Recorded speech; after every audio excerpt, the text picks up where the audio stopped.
How do we help the child who needs emotional self-regulation, who's an introvert, and we don't know exactly what they're thinking and feeling at a time?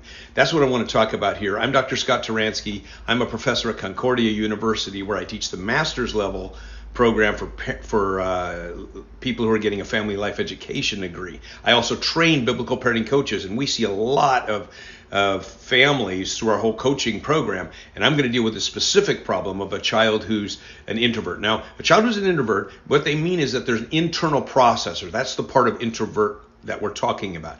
They process things internally. It doesn't come out. Now, we like it when children are external processors sometimes because we know what they're thinking. But at the same time, we don't like it because we don't want to know what they're thinking all the time.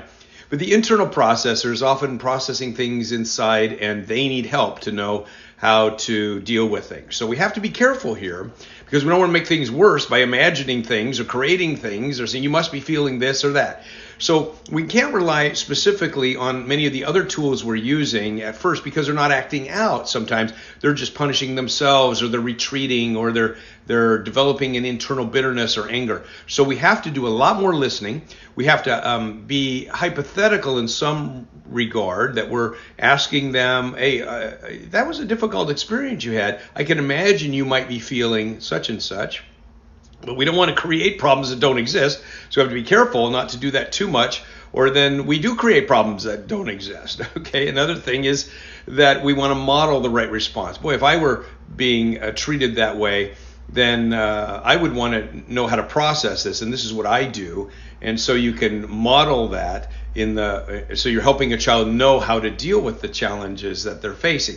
So we're going to use some relational tools to try to draw them out. We're going to look at some early detection tools, because it does come out sometimes in subtle ways. We want to be listening to the words that they say. It reminds me of the story in the Bible of the prodigal son. He had a brother. The brother did not act out.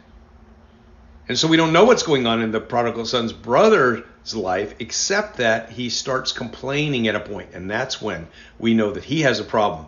And so the dad challenges him in that. So we want to be careful in our work with these children to try to draw them out, imagine what's going on. But we want to be careful not to create a problem that doesn't exist. Because sometimes if we start saying, okay, now I know you're angry, you need to get it out, you need to talk about it, and the child's just not angry, or they're angry and they're processing it internally.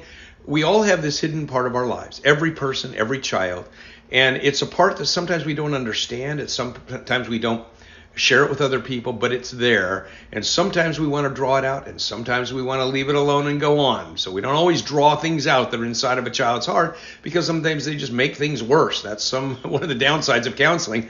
Sometimes you didn't know you had a problem until you go there, and now that you've got this big syndrome in your life because of that. So we want to be careful of that as we're parenting children. Don't create problems that don't exist, but look for ways that we can reach these children, help them process their emotions in a more strategic way.